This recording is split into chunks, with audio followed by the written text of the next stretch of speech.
everybody. Today we're going to work with an ingredient that we had some questions about. It's a plantain. I'm going to talk a little bit about the types of plantains, the difference between a banana and a plantain, and I'm going to show you two recipes where you can use a plantain. So a plantain basically looks like a banana. The difference is that this is a green plantain, which is very, very big. A green banana would be smaller. They're both savory when they're green like this. So there also is yellow plantains, which would be sweet. So the difference is that a green plantain is savory, and you would use it for things like a toston or mariquitas, which is like a savory chip. Where a yellow plantain, which is about the same size, you would use for what they call maduros. That's a sweet banana, or I'm sorry, a sweet plantain, and it's ripe. It would be yellow. It wouldn't be green like this. It would be the flesh would be less firm. The flesh here is very firm since it's not ripe. And the difference between this and a green banana, like I said, is a green banana would be small. They also come in savory flavor. Like it could also be savory if it's not ripe and it's green. You can use it for like in Pan Pacific cooking, they would use it for like a curry, like a coconut sauce, a green plantain, a green banana. So I'm going to show you how to cut them and cook them, and I will use them in two different ways, so you can see what some applications. So the first thing is with a green plantain, what you would do is you put a cut glove on. I wouldn't want to cut myself.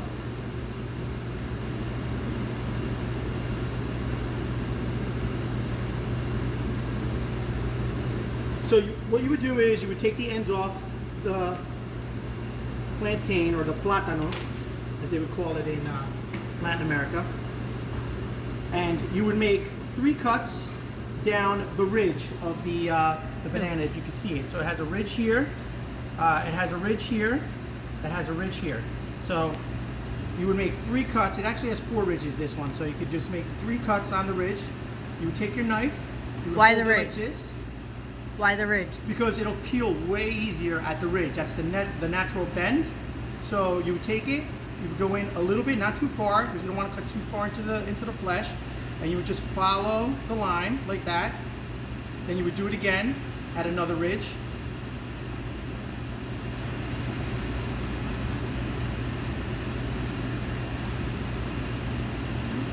And we'll do it one more time here. We're actually going to cut on all 4 lines. It'll just make it easier for me to peel it. Don't go too deep, like I said, and try to run with the surface of the banana. Okay? And then we have one more ridge right here. Actually, did that one? Oh, we got them all actually. Oh, here it is. So I'm just going to cut right here. Follow this ridge right here. So peeling the banana is actually, or the plátano is the hardest part. So you could kind of pull away with your finger if you want. You get your finger under there and you just pull back. Just like that. But an easier way maybe is to take the back of a spoon, and you put the spoon in there and you start to pull back, as you can see. And then it'll just kind of pop up like this. And then if you do it on the ridge, it'll just easily come right up. Just like that, see? Same thing, you take a spoon, get it under there, just like that, and then it should come right up.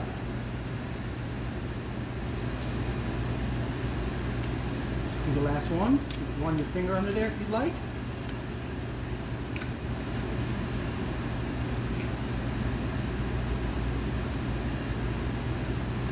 Spoon there.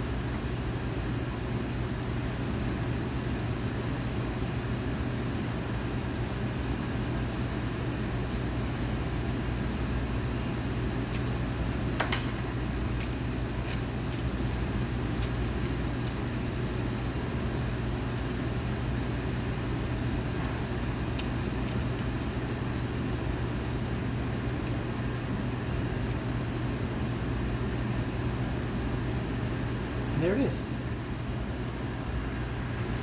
So I'm going to show you two applications on this. So we're going to cook it two different ways. We're going to use it in two different recipes. We're going to cook it one way. We're going to make a tostón out of it. And then, but we're not going to make a typical round tostón. We're going to make it a little bit longer because we're going to use it like as the base for a sandwich. It's actually going to be the bread. In a dish from Chicago. It's a Puerto Rican dish that originated in Chicago. It's called a jibarito.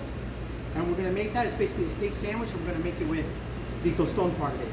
The other half I'm going to cut, and I'm going to slice on this mandolin, but you can use a knife, and you're going to cut thin slices, and you're going to make, this will be the finished product, but I'll show you how to make it. It's a plantain chip.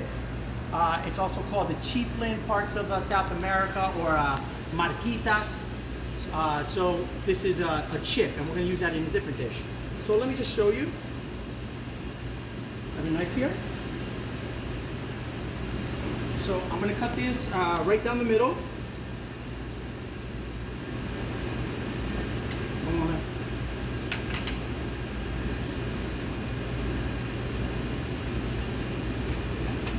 So these we're going to use to make tostones are cut in half.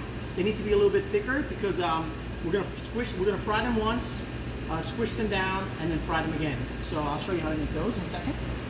And then this, we're going to just run on this mandolin. Like I said, you can use a knife if you'd like to make your cuts.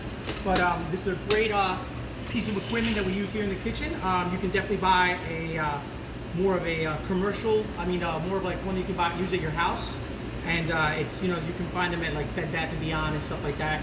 And it just makes really nice cuts, really thin cuts like this. Those were long, but we cut this in half, so it'll just be like the chip, okay? So I'll just show you a couple. And I'm going to show you how to fry these too.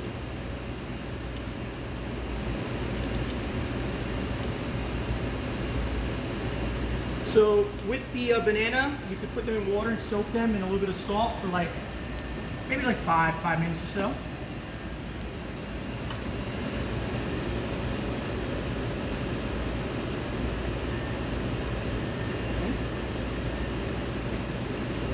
So I'm going to take this over to the fryer, and I'm going to show you both preparations on these bananas. Okay?